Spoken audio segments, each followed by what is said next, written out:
ọzọ bụ gịnị ntụgharị ya bụ gịnị ya bụ translation. You ask you to translate this to this. Ntụgharị bụ mgbanwe okwu site n'asụsụ ọ dị na ya gaa n'asụsụ ọzọ. Ntụgharị bụkwa ime ka okwu hapụ asụsụ ọ dị na ya banye n'asụsụ ọzọ ka o nwee otu echiche. A ga-akpọ ntụgharị n'aka nke ọzọ. Ị nwere ike kpọọ ya ndegharị, ị nwere ike kpọọ ya nsụgharị maọbụ ntapịa okwu. Mgbe a na-eme ntụgharị, asụsụ na-agbanwe, ntụgharị nghọta abụrụ otu.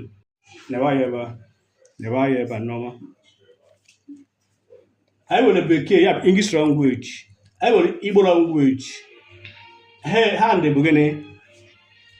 Hand bụ aka, eyes bụ anya, ear bụ ntị, head bụ isi, nose bụ imi, stomach bụ afọ, neck bụ olu maọbụ olu, hair bụ ntutu, mouth bụ imi, stomach, afọ, neck, onu maọbụ olu, hair, ntutu, mouth, ọnụ, leg, ụkwụ maọbụ ọkpa, back, azụ, tongue, ire, finger, mkpịsị aka, nail, mbọ, bottom, ike, knee, ikpere.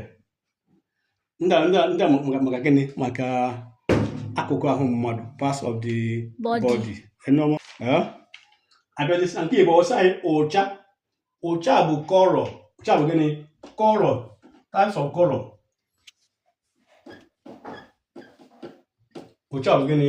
Color. Abịa na ụcha, anyị nwere blue, anyị nwere black, anyị nwere brown, anyị nwere red, anyị nwere white, anyị nwere green, anyị nwere yellow. Ndị a bụ ụcha pụtara ihe ya, the major color. Na ya blue bụ anụnụ kwuo ya. Anụnụ.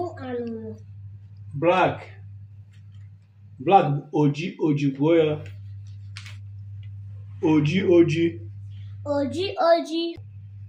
bụ nchala maọbụ ụpa.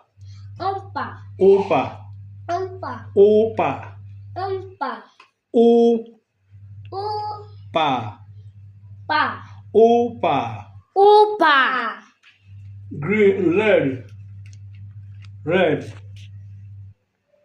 bụ ọbara maọbụ mmee. Green akwụkwọ ndụ.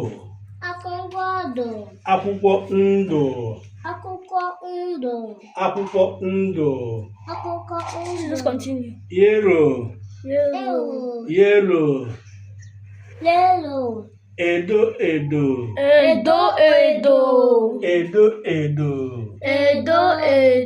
Milk color. Mirarehi. Milk color.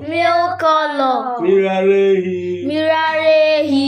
Gray. Awọ. Gray. Awọ. A na-ahụ n'ụlọ. Broom. Azịza. Plate. Afere. Pot. Ite. Spoon. Ngaji. Knife. Mma. Ihe a na-ahụ n'ụlọ. Oil bụ mmanụ. Salt. Bịa nso. Salt. Nnu. Chair. Oche. Coat. Akwa. Shoe. Akpụkpọ ụkwụ. Bag. Akpa. Cap. Ogbu. Cup. Iko. Table. Okpokoro. Water. Mmiri. Food. Nri. Television. Onyonyo. Abịazie n'okwu ndị ọzọ dị iche iche. School bụ ụlọ akwụkwọ. Please. church, ụlọ ụka, hospital, ụlọ ọgwụ, airport, ọdụ ụgbọelu, stadium, ama egwuregwu, town hall bụ ụlọ ezumezu, school bag, akpa akwụkwọ, twin, ejima, afternoon, ehihie, evening, mgbede, morning, ụtụtụ, night, abalị, certificate, asambodo, flower, okooko, flag, ọkọlọtọ.